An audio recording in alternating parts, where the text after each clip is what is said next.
Pues es un placer empezar este podcast con Marco, que ahora se va a presentar, pero el objetivo pues, es tratar temas a nivel más patológico, a nivel más de pues, terapia pasiva, sobre todo temas de cirugía, y pues terapias que son más activas, como puede ser pues, una readaptación desde la fase inicial hasta la fase final.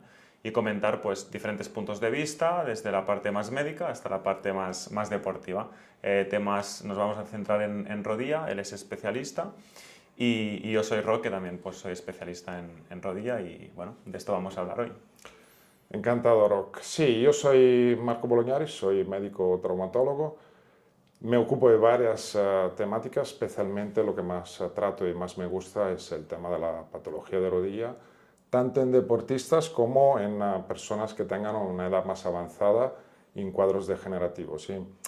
Encuentro que es muy interesante poder hablar con otros profesionales y trabajar juntos, porque la verdad es que tiene que ser todo un tema cuanto más posible multidisciplinar. Totalmente. Y creo que es una conexión que ahora sí que se está empezando un poco a activar, pero los últimos años en el mundo de la adaptación ha sido como muy complicado siempre el conectar con médicos, conectar incluso con sí, doctores, traumas dentro del mundo de la salud. Sí, la verdad es que es un mundo, el nuestro en general, el tema de la salud, de la medicina, que a veces tiende un poco a ser como cerrado, ¿no? Mm. Exclusivo. Al contrario, creo que se tiene que intentar siempre cooperar entre todos, porque al final lo que buscamos es un poco la salud y el bienestar del paciente, evidentemente. El objetivo es tratar diferentes temas, ¿no? Empezar por ligamento cruzado anterior, ver desde la parte preoperatoria y postoperatoria qué pasa en esa rodilla, cómo es la cirugía y cómo lo puede incluso vivir el propio deportista o la persona que se está operando. Y bueno, a ver si también pues Marco nos puede introducir esa visión más del directo, de la operación, del trato personal, y que creo que son momentos donde la persona antes de operarse está en una situación débil, con miedos, con Claro. inseguridades. Pues tratar un poco eso y comentar pues las fases también de fase uno, fase 2, fase 3 en cruzado, que creo que son interesantes, y hay muchos errores también cometidos. Hay muchos errores, hay muchas teorías, hay muchas personas que opinan, como siempre en todo, especialmente en medicina. Yo suelo decir que somos todos entrenadores de fútbol y médicos especialistas al final. El tema es que las cosas realmente han cambiado a lo largo de estos años, porque piensa, anteriormente había como un cut-off, a partir de una edad no se operaban ligamentos cruzados. O sea, tenías 40 años, no eras activo, pues te aguantabas tu ligamento cruzado roto, ¿no? Y esto ha ido cambiando con el tiempo. De hecho, lo que cada vez se ve más es que si dejas un ligamento cruzado roto en una persona, aunque no esté excesivamente activa, pero que tenga delante suyo muchos años aún para vivir, el riesgo es que luego te encuentras con una persona que va evolucionando un cuadro de artrosis. Entonces, se ha pasado de un extremo de operar solo a personas jóvenes y activas, al contrario, a operar mucho más de lo que se hacía anteriormente, hasta demasiado. O sea, hay un límite realmente. O sea, ¿vale la pena operar a una persona de 65 años con artrosis que se rompa el ligamento? Esa es la paradoja. Pues hay casos de personas que se han operado con esto. Yo, sinceramente, no lo recomiendo, porque si ya tienes artrosis, el ligamento cruzado realmente no es el problema. Tu problema es la artrosis. Pero manteniéndonos dentro de lo que son a los pacientes jóvenes, los deportistas, personas activas, claro, tú sabrás que casi siempre la tendencia es a operar hoy en día. Entonces, ¿cuándo operar y qué esperarse en una intervención? Primero, la intervención tiene que ser, digamos, no inmediata, casi nunca es inmediata. Es decir, me rompo el ligamento cruzado anterior, a menos que no sea Messi, Ronaldo, Lamine Yamal, no tengo motivo para operarme en agudo. ¿Por qué? Porque hay que bajar la inflamación y aquí es donde profesionales como tú pueden actuar también para ayudarnos a trabajar para desinflamar y preparar la rodilla para la cirugía. Dicho esto, curiosamente, no todas las roturas del ligamento cruzado anterior, incluso en personas deportistas, son automáticamente quirúrgicas aún pasado un tiempo. ¿Por qué? Primero, porque a veces biológicamente la rodilla, el cuerpo es capaz de alguna manera de cicatrizar o recuperar esa lesión. Y tú puedes tener una imagen de una resonancia magnética que te dice que el ligamento cruzado está horizontalizado, que cuando realmente puede que adhiera, incluso se engancha el ligamento cruzado posterior, o que esté aparentemente roto, unas fibras rotas, pero luego vas a la exploración y esa rodilla realmente aguanta. Entonces, si aguanta, si el paciente no se queja, con un buen trabajo, que aquí puedes intervenir tú sobre todo, de fortalecer, de control neuromuscular, puedes casi ahorrarte al 80% una cirugía. Ahora bien, hay deportes de pivoteo donde esto es complicado. Entonces ahí, y por eso de hecho nos conocimos, porque compartimos una paciente, es muy importante la preparación previa a la cirugía, ¿no? Entonces una persona, digamos, que tiene inestabilidad, un diagnóstico claro del ligamento cruzado roto, tanto por resonancia como por exploración, una vez que haga toda la recuperación contigo, bueno, recuperación, digamos, preparación, mejor dicho, se puede operar con seguridad a los 2-3 meses, a veces incluso menos, depende de la inflamación, y tener una buena recuperación. Vale. Bueno, aquí has tocado un tema muy interesante que creo que la persona que está detrás de cámara, que a lo mejor está a punto de pasar o ha pasado por ciertas operaciones, ¿qué criterios tenéis dentro del sistema sanitario para validar que esa persona tiene que pasar por quirófano? Sí, como te decía, especialmente el tema de la estabilidad, es decir, el ligamento cruzado anterior fundamentalmente es el ligamento que aguanta la estabilidad y que evita que la rodilla se salte hacia adelante, ¿vale? Entonces, si una persona, por ejemplo, no solo al realizar deporte, pero al bajar y subir escaleras, al hacer actividades cotidianas, nota que la rodilla le falla, esa persona es candidata a cirugía 100%. Pero hay personas que realmente están bien el 99% del tiempo en su vida normal y solo sufren cuando hacen según qué tipo de deporte. Ahí es complejo porque a nadie, bueno, a pocos les gusta la idea de operarse. Entonces, si no estoy mal, ¿por qué me tengo que operar? Pues aquí hay otro criterio que es que si una rodilla, aunque no muy inestable, es decir, me permite hacer el 99% de mi actividad, pero tiene un micromovimiento, a la larga esto causa un desgaste de cartílago. Entonces, es el problema de la artrosis. Y ahí la paradoja es que, por ejemplo, intervienes tú, Rock, ayudas a una persona a fortalecer su rodilla, a notarse bien, y esta persona puede llegar a un punto en que diga, ¿vale la pena que me opere?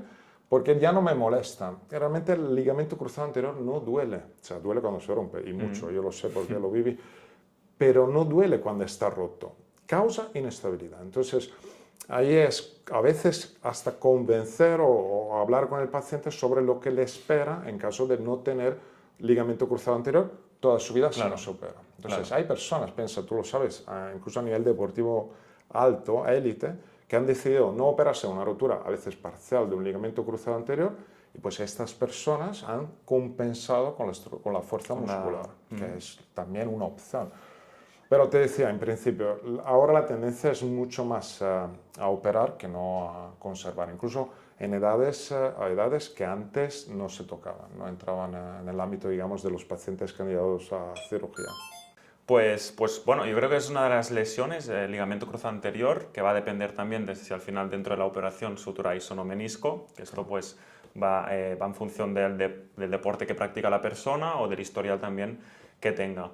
Pero lo que vemos es que son recuperaciones muy protocolarias. O sea, tienen unas fases que no son del todo exactas para todos los deportistas, pero sí que son fases que se tienen que cumplir. Y son fases que si tú no cumples con ciertos criterios en cada una de ellas, no puedes avanzar. Y ahí es donde entre esos 9-12 meses, que cada vez se está alargando más el tiempo de recuperación. Sí, dices bien, efectivamente, sí. Que esto es un tema también que... Sí, porque justamente estás tocando un tema que se ha discutido mucho en los últimos años en congresos, estudios y todo. Tú sabes que inicialmente hace tiempo, se daban 6 meses. O sea, me opero del ligamento cruzado anterior, puedo volver al deporte, incluso de alto nivel, después de 6 meses. Y esto cada vez se está alargando más.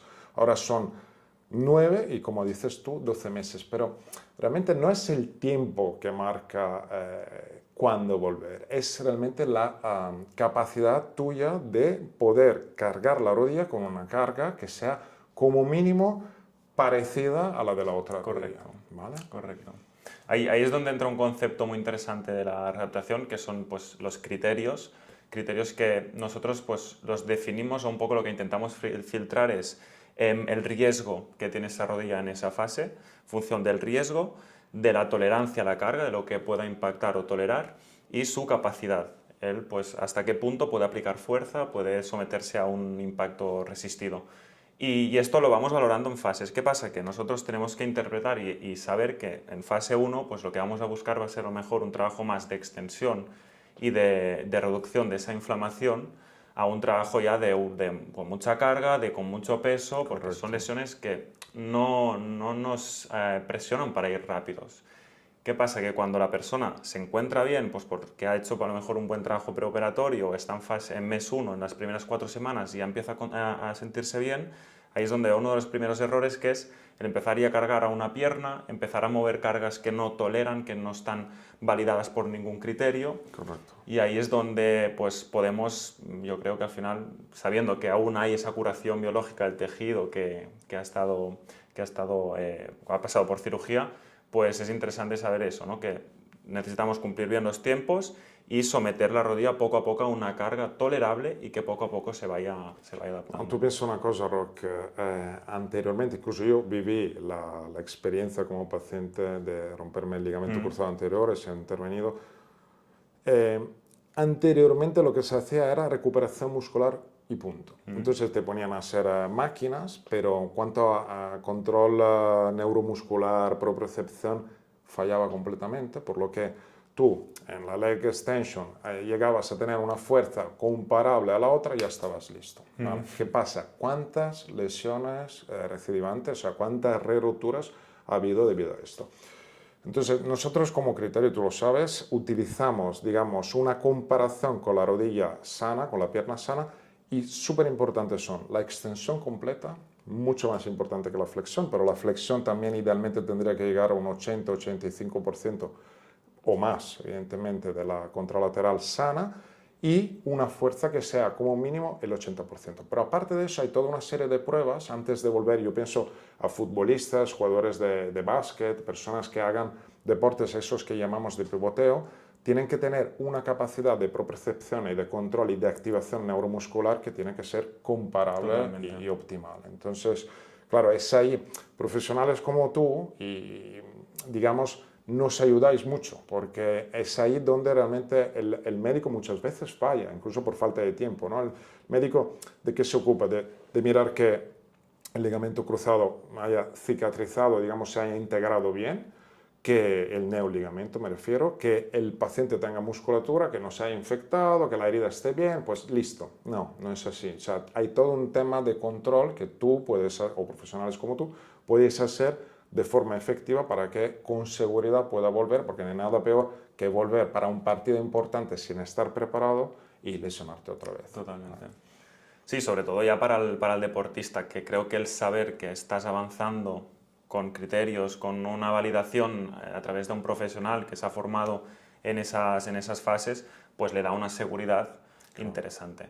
Y aquí el deportista tiene que saber escucharse muy bien, porque en fases que pues a lo mejor implican más presión deportiva, como puede ser a lo mejor empezamos a mes 3, mes 4, a lo mejor empieza ya a trabajarse ese impacto, no a nivel deportivo, a nivel deportivo a partir del mes 6 es cuando la ciencia nos dice que podría ser un buen momento para empezar a introducir gestos deportivos, pero ahí, claro, tenemos que valorar muy bien cómo responde la rodilla después del entrenamiento y pasado esas 24-48 horas.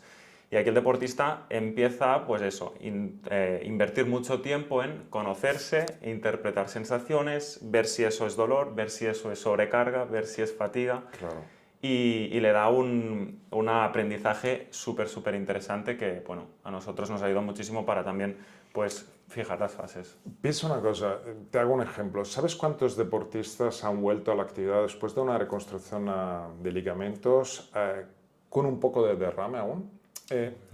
A veces, por suerte cada vez menos, ¿no? Pero hay profesionales que en el momento en que ven que la rodilla tiene estabilidad, que el paciente más o menos flexiona bien, ha recuperado musculatura, subvaloran, infravaloran lo que es el tema de la inflamación. O sea, no es bueno volver a una actividad de impacto con pivoteo, como decía, con giro, con salto, cuando aún la rodilla tenga algo de inflamación. Y tristemente, porque realmente nosotros que trabajamos con el cuerpo humano, evidentemente lo sabemos, ninguna persona es igual 100% a otra. Entonces, Claro, esto de definir protocolos a los 6 meses, a los 9 meses, al año, pues puede mágicamente que haya una persona que a los 5 meses esté fantásticamente bien, pero al mismo tiempo puede que haya una persona que tarde más de un año. Y esto depende de factores que a veces, por cuanto uno quiera, y a menudo también hay presión por parte de los clubes o del equipo y todo, pero a menudo hay gente que vuelve a la actividad deportiva antes de tiempo. Y esto, evidentemente lo sabes, lo que supone es que luego haya un mayor riesgo de lesión, de fracaso y de retiro del deporte. Curiosamente, leí hace poco un estudio que decía que en roturas del ligamento cruzado anterior, si bien con las nuevas técnicas y bien operados y todo, pero hay una tasa de retiro de la actividad de deporte causa de la lesión hasta el 20%. O sea, 1 de cada 5, aunque bien operado, al final acaba retirándose del deporte. Esto es de reporte, digamos, de la actividad que le ha causado la lesión. Y esto es porque no ha sido bien aconsejado, de alguna manera, o asesorado, mejor dicho. Sí. Y esa primera fase o esa primera recuperación no es lo mismo que estar en una segunda o una tercera recuperación de rodilla, ya sea de la misma o de la otra, porque eso pues le causa a la persona una inseguridad durante el deporte, antes de la práctica o después, que ya solo por tener inseguridad ya te provoca también el tener más inestabilidad en esa rodilla. Correcto, correcto. Pues, y a mí un tema que me gusta también tratar y convencer, bueno, al final la deportista siempre sale ya después de 9 meses con una filosofía muy buena de trabajo, pero el recordar que una vez acabamos la recuperación, esos 9-12 meses, después entra la parte preventiva. Sí. Que la parte preventiva es darle a esa rodilla, a ese cuerpo, estímulos deportivos de máxima intensidad, pero con también un protocolo que pueda compensar esa musculatura que ha estado tratada. Y nos interesa eso, mantenerte, estoy recuperado, estoy bien, y después lo vamos a tratar también con lesiones de menisco, cartílago y tal, pero una vez tú hagas la recuperación, sigue el trabajo de mantenimiento. Claro, es muy importante esto, efectivamente, porque a veces el simple hecho de poder volver a un partido, me refiero, pienso a futbolistas, pero puede ser cualquier tipo de deporte, repito, de impacto, vuelvo, tengo buenas sensaciones, me olvido de todo el trabajo hecho, y este es un error, efectivamente. Totalmente. Vale, tema de meniscos. Vale. Mira, aquí me había dejado también la rodilla porque es interesante. Vale, bueno, es un tema a nivel meniscal, nos encontramos deportistas que están, bueno, sobre todo el tema que preocupa más a nivel de menisco es, ¿todas las recuperaciones o todas las lesiones meniscales son iguales? Bueno, esta pregunta evidentemente tiene una respuesta que es bastante evidente, pero claro, es que no. Y os explicaré por qué. Es un tema también que me interesaría analizar, el hecho de que hoy en día hay un hiperdiagnóstico, ¿no?, de lesiones meniscales. Cada vez, y es una suerte por un lado, pero tenemos máquinas de resonancia magnética más potentes, más, digamos, con más definición, más diagnósticos de meniscos rotos hay. Pero no todos los meniscos rotos realmente son meniscos quirúrgicos. O sea, yo soy cirujano, evidentemente podrían pensar las personas que estoy para operar cualquier menisco roto, todo lo contrario. El menisco roto muchas veces da mejor aguante a la rodilla que un menisco operado, porque verás, aquí he cogido esta rodillita de plástico. Los meniscos son los amortiguadores. Aquí desde atrás se ve mejor, ¿vale? Aquí está el fémur, aquí está la tibia. Los meniscos amortiguan el impacto. Entonces, puesto que hay no infinidades, pero una gran cantidad de roturas meniscales que se puedan provocar en una rodilla, el menisco roto que no genera un bloqueo, que no genera derrame, que no causa inflamación y que no impide fundamentalmente la actividad física, no lo operes. Es la recomendación a la cual realmente quien tenga un poco de experiencia en ámbito de cirugía artroscópica de rodilla tiene clarísima, especialmente aquellas personas mayores, bueno, me refiero a mayores en el sentido a partir de los 50, digamos. Yo tengo 48, así que no es un tema de crítica sobre la edad, pero a partir de los 45 o 50 años hay un tema de degeneración. Igual que tenemos arrugas, el pelo blanco, se pierde un poco de visión, los meniscos también pierden capacidad. Entonces, me duele la rodilla porque puede ser que se haya inflamado el menisco, me hago una resonancia magnética, menisco roto, El cirujano agresivo, el que definimos el cowboy de la cirugía, va directamente a operar. Entonces, aquí es interesante, hay dos tipologías de intervención en los meniscos. Se puede hacer una sutura, es decir, intentar reparar esa rotura de menisco, o hacer una meniscectomía, que evidentemente es quitar un trozo de menisco. No es total, cuando no había la cirugía artroscópica, que para entendernos es entrar con unas cámaras dentro de la rodilla, una cámara, y poder, casi como mini cirugía, quitar el trocito roto, pues anteriormente a este tipo de cirugía había la meniscectomía abierta, es decir, abrían la rodilla, artrotomía, y se quitaba el trozo de menisco o casi todo el menisco. Entonces, ha ido evolucionando y ahora se hace una meniscectomía selectiva. O sea, hacemos incisiones de menos de 5 milímetros, introducimos en instrumentos y vamos comiendo la parte de menisco que está rota. Pero ¿qué pasa? Que ese menisco roto, aunque esté roto, menos que no cause realmente un bloqueo, y por bloqueo me refiero a que la rodilla no se puede extender o no se pueda doblar del todo, sigue haciendo su función. Entonces, si tú la quitas, ¿qué pasa? Que quitas la amortiguación y la rodilla se va poco a poco degenerando más. En el caso de hacer la meniscectomía, entonces hay que ser conscientes que te va a quedar una rodilla con menor amortiguación y potencialmente más desgaste a medio largo plazo. En el caso de hacer la sutura, primero que es un tejido no bien vascularizado o casi sin vascularización. Entonces, lo que te esperas no es que cicatrice, sino que haga como una fibrosis alrededor del punto. Entonces, tú das una buena restitución, digamos, de la integridad del menisco, pero el menisco no es el mismo, ¿vale?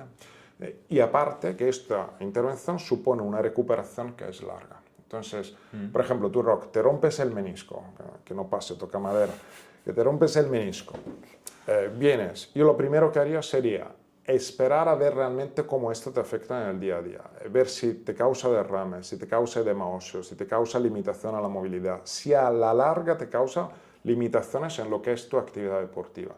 ¿Que es así? Bueno, pues vamos a pensar en una cirugía. Como eres joven, potencialmente intentamos suturar el menisco, pero no siempre se puede. Si el menisco está muy lesionado, a veces se tiene que quitar. Pues a partir de ahí es cuando tienes que hacer un tratamiento postoperatorio que se alarga casi, piensa, en una sutura meniscal, casi como una reconstrucción del ligamento cruzado anterior.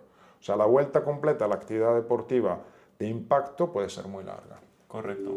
También porque al final el tipo de tejido es diferente, ¿no? Cuando hablamos de una sutura meniscal, al final, pues por lo que nosotros entendemos, estáis de alguna forma pues suturando esa parte a lo mejor más externa del menisco, que es donde hay más irrigación sanguínea, la parte roja, ¿no? Sí, exacto. La parte, digamos, más confinante con lo que es la pared posterior, que da el nutrimiento al menisco, e intentamos, pero no siempre se puede, suturarla enganchando a esa parte de ahí. Vale. O sea, al final es como hacer pues, una cobertura, un relleno en esa zona. Sí, literalmente piensa, hay variedades de roturas meniscales. Digamos, imagínate una rotura en que literalmente está abierto así el menisco, entonces podemos suturar ahí. Pero si el menisco está desenganchado de la cápsula a la parte posterior, lo podemos reenganchar a la parte posterior. ¿Sabes una cosa que me he olvidado? El menisco que siempre se tiene que operar es el menisco que se ha roto en una rotura en asa de cubo, que es una rotura muy grave, ¿vale? En que prácticamente toda una parte del menisco está rota. Esto casi siempre causa derrames importantes y bloqueos meniscales. Vale. Bueno, aquí me surge una pregunta muy interesante ya para esos deportistas que pues, son corredores, que les gusta muchísimo el impacto y pues, durante la semana mejor acumulan entre 10 y 20 kilómetros o más. Esas personas, esos deportistas, imagínate que ahora pues, tienen una lesión de rodilla. Sí. Esa lesión de rodilla es una lesión de menisco. ¿A qué deportista le dirías en función de la lesión, ya sea una operación post-sutura, una recuperación post-sutura, una recuperación post-meniscectomía? ¿Qué corredor podría volver a correr y mantener esos niveles de running, de impacto? ¿O qué corredor le dirías mejor, mira, vamos a cambiar el deporte, empieza a trabajar con otro tipo de herramientas y... Pensé que yo como deportista ahora dominguero, pero ex deportista en su momento, la verdad siempre sufro muchísimo cuando tengo que decir a un paciente que tiene que renunciar a su actividad deportiva. Curiosamente me ha pasado hoy, esta mañana, como sabes, he estado visitando una chica más o menos unos 40 años, una rotura meniscal que ya llevábamos tiempo gestionando de forma conservadora, lo cual quiere decir hacer infiltraciones de ácido hialurónico, habíamos planteado lo de plasma rico en plaquetas, la verdad, buen trabajo muscular, o sea, digamos, ha seguido todas las indicaciones y ha estado aguantando 2 años con la rotura meniscal. ¿Qué pasa? Que ahora la rotura meniscal ha ido más, entonces ya no puede aguantar y se tiene que plantear la cirugía. Bueno, de hecho la hemos programado ya la fecha de intervención. ¿El problema cuál es? Le encanta correr por la montaña. Entonces, claro, es complicado, pero le he tenido que dar indicaciones para que con el tiempo vaya cambiando esta afición. Entonces, el típico médico te dirá, bueno, al típico médico, anteriormente realmente se decía de dejar el deporte. De natación, bici y yo siempre he sido más de tirar para la bicicleta, que además es un deporte que me encanta, y actividades de menor impacto. Pero el tema es que dependerá, porque realmente, en primer lugar, ¿por qué se rompe el menisco? Se puede romper por un traumatismo y entonces ahí realmente la vuelta a la actividad deportiva, curiosamente, pero no es tan imposible, porque al final ha sido una casualidad. Es como una persona que vaya en coche, tenga un accidente, pues no fue por su culpa, porque no tiene que volver a conducir el coche, ¿no? Otra cosa es que tenga un problema de eje o de carga. Entonces, exacto, entonces es una degeneración, pero ¿por qué carga mal? Entonces, antes de la vuelta, valoraría, por ejemplo, con la ayuda de profesionales como tú, pero incluso de podólogo, un estudio para ver qué tipología, digamos, de error cumple. Porque, por ejemplo, puede ser que cargue mal, puede ser que apoye de forma inadecuada, que su pisada no sea la correcta, que no active bien la musculatura a la hora de pisar.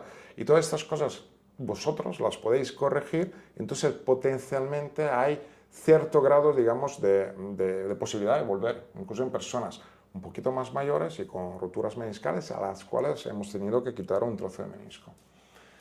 Has tocado un tema muy interesante que es la gestión de cargas, antes de operar, ver si esa persona tiene debilidades musculares, si tiene alguna sobrecompensación, si biomecánicamente es correcto su pisada o su forma de correr.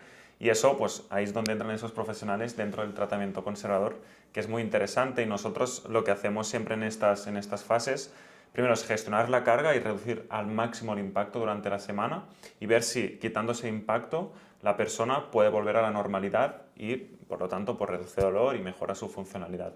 Después también vemos un poco eso. Sí que es verdad que nos acompaña muchísimo el trabajo del podólogo con esos estudios de biomecánicos, ¿no? Sí, sí, no es un tema de plantillas para todos, que sea Correcto. claro, porque un podólogo serio, y hay por suerte, realmente analizando bien la pisada, digamos, la marcha, se puede dar cuenta de errores que el paciente cumple y que realmente no necesariamente se tengan que solucionar con plantillas. Tú que corres, sabes que a lo largo de estos años ha ido cambiando un poco la filosofía del running, ¿no? De cómo es el apoyo del pie, de ir tirando más hacia adelante. Todo esto se puede realmente trabajar a cualquier edad. Correcto. Entonces, claro, tú puedes volver al deporte, pero algo tienes que cambiar. Sabes, hay un problema que realmente si lo piensas, ¿no? Vivimos en una sociedad, y no es para ser el moralista, pero es así, en que todo el mundo tiene prisa. Entonces, me rompo el menisco, quiero la solución ya. Y entonces te puedes chocar, puedes encontrarte con un profesional, me refiero a médicos realmente, que, repito, por suerte hay muchos profesionales, la gran mayoría son honrados, pero hay un médico, viene el paciente con el menisco roto, ¿qué hace? Opera. Es lo más fácil. Pues no, al contrario, lo que se tendría que hacer es realmente contextualizar la lesión a la calidad de vida y a las expectativas que tiene el paciente y lo que realmente quiere hacer. Porque si yo, por ejemplo, me viene un paciente con una rotura de menisco y le recomiendo la intervención quirúrgica, claro, aparentemente le estoy ayudando, pero de alguna manera le estoy, digamos, cerrando todo lo que son las puertas de una recuperación sin intervención. Correcto, del tratamiento conservador. Claro, claro. Y ahí, desde nuestro punto de vista como adaptadores, vemos muchísimas opciones de trabajo. Trabajo técnico de carrera, trabajo compensatorio a nivel de musculatura, que cuando ya sea con a lo mejor instrumentos más objetivos como puede ser una electrohemografía o directamente ya con ojo clínico y ejercicios pues, unilaterales, puedes ver si esa persona tiene o no la fuerza suficiente. Claro. Entran muchos factores y muchos criterios interesantes que nos van a dar seguridad en el proceso. Y creo que, bueno, siempre me gusta poner este ejemplo de que pues, el menisco, la rodilla, al final es un soporte de carga y nosotros lo que tenemos que hacer es, de alguna forma, compensar o reorganizar esa musculatura. Correcto. Sí. Que está envuelta a la rodilla. Y ahí es donde entra ese trabajo muscular. Esas fibras musculares que las tenemos nosotros encima de la rodilla y que al final forman esos músculos que nos van a ayudar y van a estabilizar esta rodilla, van a reorganizar muy bien esas presiones. Y esas presiones, pues durante tu actividad, van a hacer también que sufra menos ese menisco. Porque claro, si biomecánicamente estoy compensando con valgo y estoy pues, sometiendo a un estrés muy alto una parte concreta del menisco, mi objetivo tendría que ser como deportista intentar compensar de alguna forma pues, la otra parte de la rodilla que a lo mejor no está trabajado del todo bien. Sí. Y ahí es donde entra esa parte de tratamiento conservador a través del ejercicio y no solo con ejercicios de fuerza que antes has comentado, ¿no? Es que antes se entrenaba solo la fuerza y miraba si la pierna que estaba lesionada estaba casi igual de simétrica que la otra y pasabas de fase.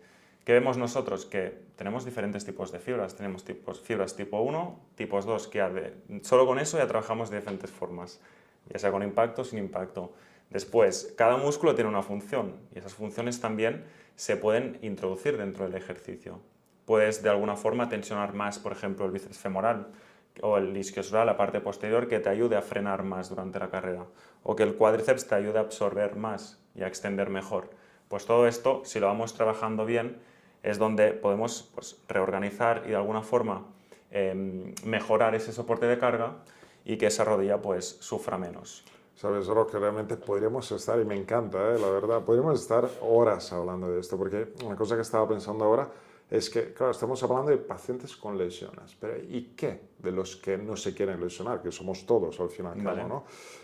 Yo te expliqué cuando nos conocimos que tengo un hijo que, bueno, aunque tenga 12 años, juega fútbol, la verdad que lo hace relativamente bien y sobre todo le pone muchas ganas. Pues yo, aparte de los entrenos, que de hecho hace 4 a la semana, pues le he contratado un entrenador personal que de alguna manera yo espero que le ayude a evitar las lesiones. Hubo ahora no quiero decir no quiero equivocarme, pero hubo un equipo, juraría que era el equipo de esquí austríaco, pienso, bueno, en fin, lo miraremos si no luego lo corregimos, pero hubo un equipo que al introducir la figura del preparador atlético dentro del equipo nacional de esquí nórdico, redujo muchísimo las lesiones, lo leíste, ¿no? Sí, Las lesiones de ligamentos. ¿Por qué? Porque, claro, hablamos de recuperación después de una lesión, después de una cirugía. Lo más importante sería intentar evitar la lesión. Y es lo que, sobre todo, en ámbito de preparación de escoletas, de escuelas de todo tipo de deporte, con los jóvenes, hablo como mi hijo en 12 años, pero incluso más jóvenes, se tiene que trabajar una musculatura que a veces queda dormida. Por ejemplo, a mi hijo le faltaba completamente la musculatura del glúteo medio. Y esto, junto con los isquiotibiales, trabajado, yo espero, bueno, siempre puede pasar, pero que le reduzca el riesgo de lesión. Totalmente. Y es una cosa que, o sea, por eso yo digo, yo estoy encantado si entre profesionales podemos cooperar, trabajar juntos para reducir lesiones y, sobre todo, mejorar la calidad de vida de las personas, pues, vamos, es el objetivo, ¿no? Un poco por esto hemos estudiado y trabajamos, ¿no? Muy buen tema. E incluso para, de alguna forma, asegurar una buena recuperación, porque si la persona que se lesiona, que al final puede pasar y siempre pues, nos podemos lesionar, ya sea pues, por una contusión o por un desgarro, por lo que sea, hay miles de factores que al final pues, no podemos controlar. Hay algunos que sí.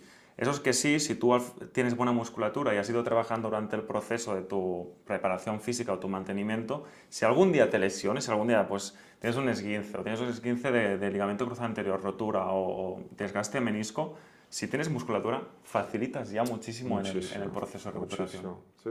La paciente que compartimos, que nos hizo conocer, de hecho, es una chica que muy determinada, la verdad, nada que decir, y que vino muy bien a la intervención, en el sentido, gracias a ti, muy bien preparada muscularmente, llevamos 2 semanas de la cirugía, el otro día me envió un vídeo, o sea, se está recuperando de forma espectacular. Con ella tendremos el problema de tenerla que frenar. Totalmente, le he enviado un audio y le he dicho justo eso. Sí, porque la Sí, tendremos sí, que frenar, pero preferimos evidentemente pacientes o clientes que se tengan que frenar que al contrario personas que, digamos, estén muy cuidadosas con miedo. Tema muy interesante. Si me permites, Sí. 2 minutos, que creo que si lo explicas puede aclararse bien este concepto, es dentro de una recuperación está el concepto de curación biológica. O sea, el tejido que se ha tratado, que ha pasado por cirugía, tiene que adaptarse también. Y somos una sociedad que pues, buscamos el ya. Quiero ya esto, pues sí, tengo que estar recuperado. sí. Igual que en entrenamiento, si tú pues, estás trabajando con 60 kilos, intentas hacer pues, 4 series, te vas a adaptar al cabo de unas 2 semanas, más o menos. Tienes que ser paciente y en 2 semanas podrás mover esos kilos con más seguridad. Sí, es lo que te A decía. nivel de curación biológica, ¿cómo funciona esa...? Sí, aparte, piensa, cada persona es un mundo. Hay factores como digamos, la edad, la genética propia de la persona, la alimentación, la falta de sueño, o al contrario, que es que duerma lo suficiente. O sea, hay factores, no se puede marcar un tiempo. La gente siempre pregunta, ¿cuánto tardaré? Y digo, mira, yo puedo hablarte en la media, pero cada persona es un mundo. Porque realmente pueden ser... Por ejemplo, lo de la menicectomía, lo normal son 6 semanas, pero hemos tenido gente que a los 3 semanas estaba fantástica, como gente que ha tardado 3 meses. ¿Sabes? Claro. Es que depende. Claro. O sea, no hay... en medicina la gente se espera garantías. Primero que no hay garantías, pero esto no es porque el médico no se quiera tomar la responsabilidad, es que realmente a veces no sabemos qué pasará. Hay factores que no podemos controlar. Que no podemos controlar, efectivamente. No somos máquinas, somos personas y es lo que tiene el mundo. Sí, el error exacto es que muchas veces pensamos que el cuerpo sea una máquina, ojalá, sería más fácil, tendríamos piezas de recambio, no es así. Y realmente cada persona es un mundo. Totalmente. También un tema muy interesante, Marco, que creo que nos puedes dar tu punto de vista y puede ayudar a muchísimos deportistas y corredores a la vez, que es la condropatía. Tengo un desgaste, no es artrosis, no tengo un desgaste generalizado, pero sí localizado en algunos puntos de la rodilla, sea más a nivel anterior, a nivel frontal o a nivel un poco más lateral. Sí, mira, ¿Qué es la condropatía? No es para ser de profesor, pero condro es cartílago y patía es sufrimiento, ¿no? Entonces, sufrimiento del cartílago. Realmente la condropatía es inevitable porque el cartílago, como cada parte del cuerpo, al final se acaba gastando. Entonces, como tú has dicho bien, y es la más común, de hecho, el motivo principal de queja, la condropatía más conocida y difusa es la condropatía rotuliana, que quiere decir que las superficies de contacto que hay entre la rótula y el fémur, que no tienen ninguna amortiguación, como por ejemplo así que tienen fémur y tibia, que tienen los meniscos, ¿no? Pues estas dos superficies a la hora de hacer el movimiento se van gastando. Entonces el cric-cric que todos notamos al subir y bajar escaleras, por ejemplo, ¿no? Pues cada vez se asocia a más desgaste conforme pasan los años. Y otros factores son que cada uno tiene una anatomía diferente. Hay pocos que tienen las rodillas o las piernas en general perfectas. La gran mayoría de la población tienen cierto grado de desviación. Entonces, la desviación hace que la alineación entre, digamos, el fémur y la rótula no sea optimal, por lo que, aparte del movimiento de arriba abajo, hay micromovimientos laterales. Bueno, total, que esto causa cierto grado de desgaste y es inevitable. El desgaste nosotros lo solemos definir en 4 grados. El grado 4 prácticamente ya es artrosis. El más típico, a partir ya de los 13, 14 años o 15, es el grado 1. Grado 1 y grado 2. Y el síntoma típico, la sintomatología típica es que me tengo que estirar la pierna porque me duele el estar sentado. Por ejemplo, estar en una silla de avión, que son típicamente estas pequeñitas, y estrecho, o en el cinema, o conduciendo, y tengo que estirar la pierna. Esa es una sintomatología típicamente referida por el tema de la condropatía rotuliana. Pero hay también condropatías efectivamente entre fémur y tibia y vienen conjuntamente con el desgaste meniscal. Total, sin hacer aquí más, alargarlo más. El tema es que Condropatía tenemos todos y se puede vivir con condropatía. La artrosis ya es otro tema, cuando ya no hay cartílago es otro tema, pero pequeñas lesiones de cartílago podemos tener y con ello redistribuyendo la carga, redistribuyendo la fuerza, optimizando el ejercicio muscular y haciendo bien las cosas, eventualmente con ayuda de cierto grado de complementación, suplementación o infiltraciones, que eventualmente lo hablamos, se puede tener una vida normal. Mira, te haré un ejemplo, y es un ejemplo personal. Cuando hubo lo de la COVID, del confinamiento y todo, si bien yo trabajaba, yo que hago deporte, hacía bicicleta, tuve un parón. Como la gran mayoría de la población, hice menos deporte, aunque se puso de moda también el entrenamiento online, ¿no? Pero reduje de forma considerable la actividad física. Fue la primera vez en años que volví a tener dolor de rodillas. ¿Por qué? Porque perdí masa muscular. Entonces, la gran mayoría de condropatía, no la totalidad, pero la gran mayoría con un buen trabajo físico se puede, digamos, convivir con ellas, absolutamente. Perfecto. O sea, aquí entendemos, ¿no?, que es al tener más masa muscular y tener más compensaciones, reorganizamos las presiones internas de la rodilla y puede hacer que ese umbral de dolor sea mayor. Efectivamente. Y al pasar mucho tiempo sentado o sin hacer deporte, el estar con una musculatura casi debilitada, inhibida, pues esas presiones a lo mejor pues pueden repartirse mal y que ese umbral de dolor sea menor y por lo tanto a la mínima flexión o al mínimo movimiento de flexión, compresión, subir escaleras, bajar o correr un poquito, pues que tengas ese punto de dolor. Sí. Que ahí, bueno, nosotros cuando tratamos el impacto, que veo que al final es unas lesiones también que no se operan, o el 80%, 90% es casi siempre tratamiento conservador, complementado a lo mejor con alguna infiltración o alguna terapia más... Sí, mira, piensa, hay varias maneras en que realmente podemos tratar una condropatía cuando causa dolor, ¿no? Si, por ejemplo, profesionales como tú, no es que no consigan, es que lo dan todo, pero igualmente el paciente se sigue quejando. ¿Qué herramientas tenemos? Mira, lo más utilizado, digamos, un poco también en grados en función de la evidencia científica. La suplementación, colágeno, condroitin sulfato, glucosamina, que tienen muchos estudios, la mayoría de los cuales in vitro, en laboratorio, tienen efectividad, luego actos prácticos. Se debate mucho sobre el tema, pero sí que te puedo decir como experiencia personal, como médico y como paciente, algo, aunque haya una componente de efecto placebo, pero algo hacen, vale, aunque sea reducir la inflamación, ¿vale? Y fortalecer un poco el cartílago que queda, porque un concepto muy importante, Roc, es que no se puede regenerar cartílago una vez que se haya perdido, ¿no? Entonces, ¿dónde trabajas? Para reducir inflamación, reducir o optimizar la carga y fortalecer el cartílago que queda. Entonces, decía, la suplementación, me refiero a polvos o comprimidos de colágeno, entre comillas. La viscosuplementación, que es la infiltración de ácido hialurónico, que mucha gente conoce, que sí que se ha demostrado que tiene más efectividad porque reduce la fricción, tiene efecto antiinflamatorio y de alguna manera, digamos, fortalece el cartílago que queda en la rodilla, aunque no lo regenera. Y muy importante, lo sabes que está no de moda, pero muy hablado, muy conocido, es el tema de la PRP, o plasmático en plaquetas, también hay las células mesenquimales, todo lo que se proponen como tratamientos biológicos. ¿En qué consisten?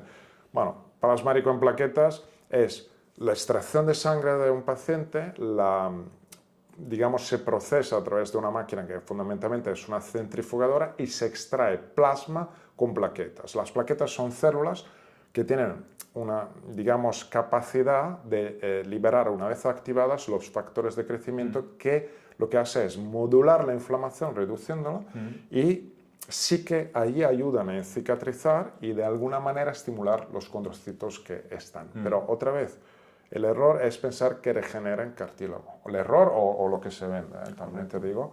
Pero un profesional serio tiene que informar que realmente no se regenera. Como mucho se puede ayudar en cicatrizar y aguantar el cartílago que hay.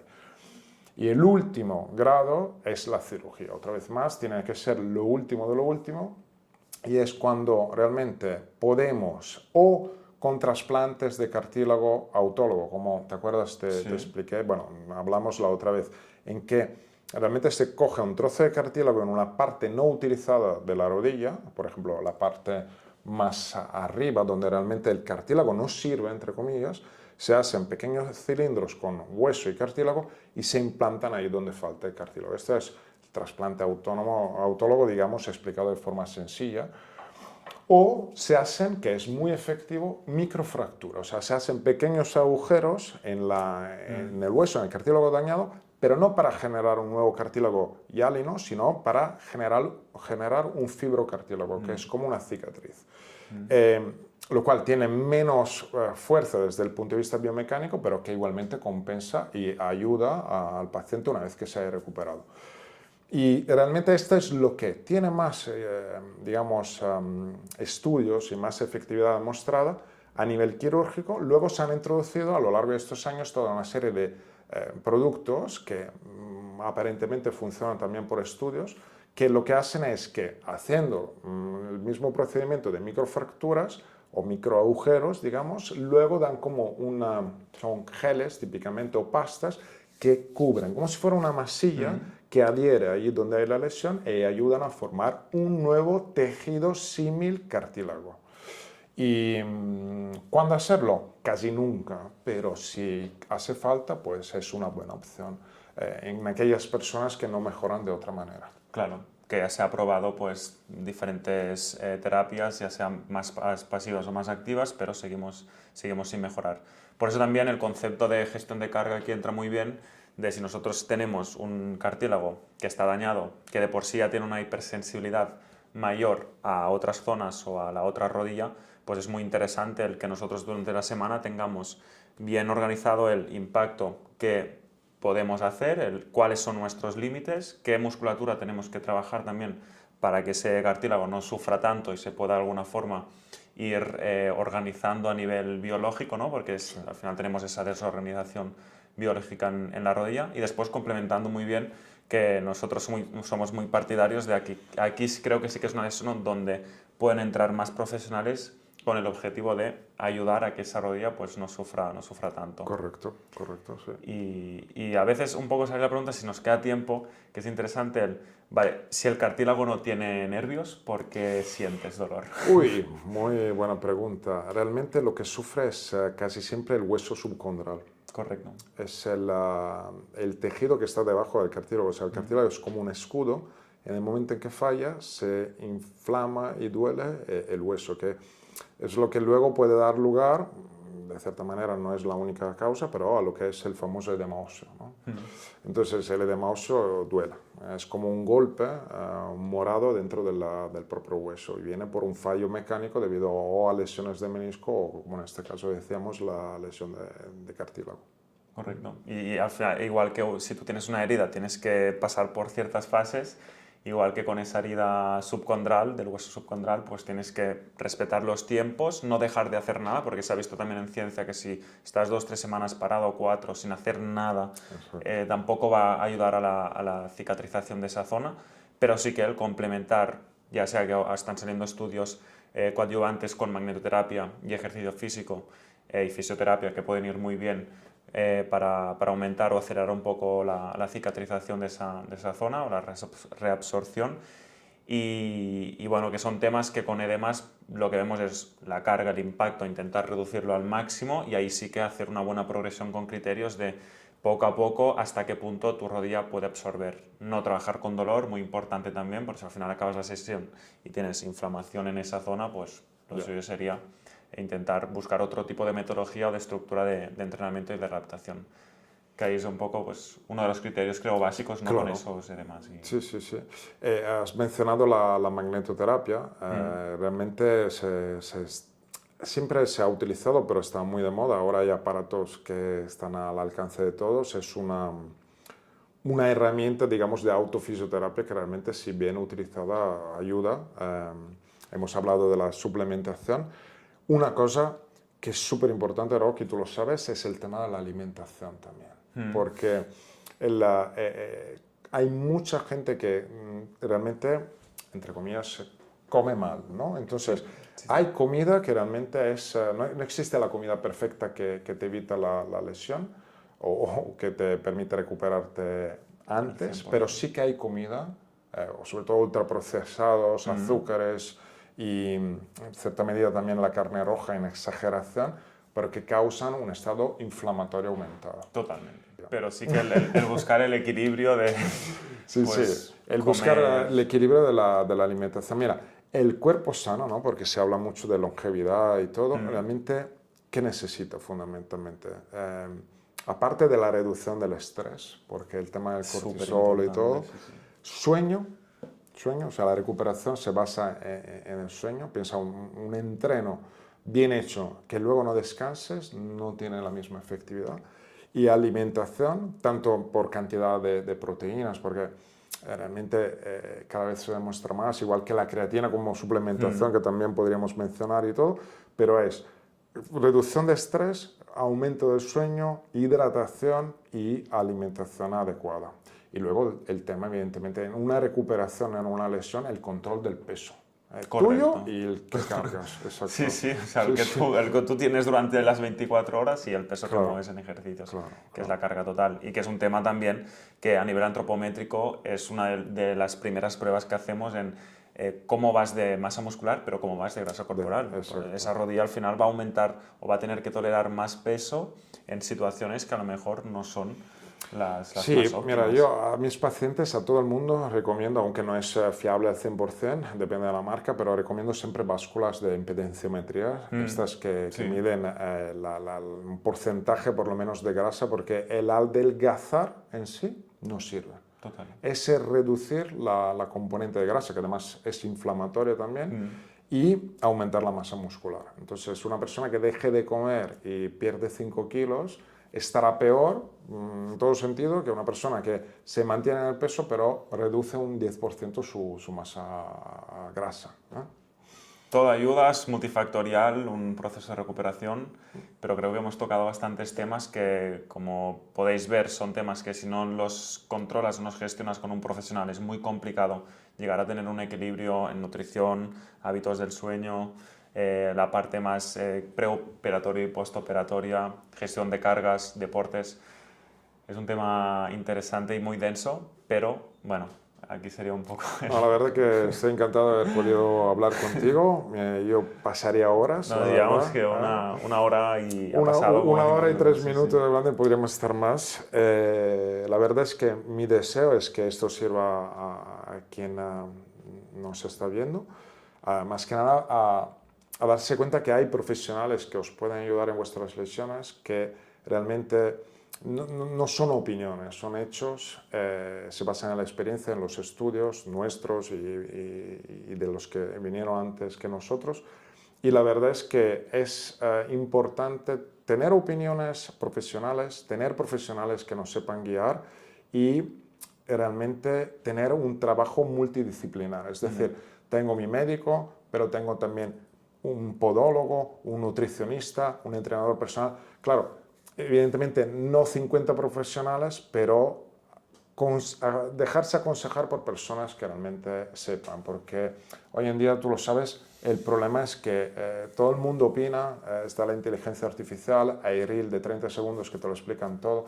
Mira, recientemente salió y todo el mundo me preguntaba por un medicamento chino regenerador de cartílago y no tiene estudios. Pero claro, tiene 80.000 publicaciones en Instagram. Una batería de reels cuenta. que Claro, han sacado. claro. Sí, sí. Entonces, la gente me preguntaba y cuando yo se lo explicaba quedaban un poco así, porque sale en Instagram automáticamente es verdad y no. Pues por suerte aún de momento están los profesionales con formación que os pueden aconsejar. Saber filtrar bien, ¿no? Que Claro. creo que al menos ser especialista o estar siempre en un tema, en un nicho muy pequeño, también hace que tengas una visión real de lo que está pasando y ya no seas no solo con los estudios, sino con la práctica y la experiencia, que como por ejemplo hoy, Marco, ¿cuántas infiltraciones has hecho? ¿Con cuántos pacientes tratas a la semana? O sea, Hoy, a la semana, bueno, solo hoy hemos hecho 22 PRP, porque lo centramos todos en un fin de semana al mes, o sea que son 22 en un mes, realmente, aunque los he concentrado en un día, pero digamos tú sabes, yo te lo comenté, yo hago un promedio de 200 visitas a la semana, 10 intervenciones a la semana, y una vez las conté, pero calcula unas sin exagerar, 30 infiltraciones a la semana también. Vamos. Es una pasada. Sí, pero piensa que si tuviera que operar o infiltrar a todo el mundo que tenga una lesión, vamos, no necesitaría una semana, necesitaría un mes por los pacientes que traten una semana. Muy bien. Bueno, pues Roc, muchísimas gracias, encantado. Y a ver si haremos más. Ya has acabado el... Sí, no hay espacio en tu tarjeta, ¿lo has visto? Ha pasado ahora, ¿no? Ha sido ahora justo. Ahora mismo. ¿Sí o no? Sí.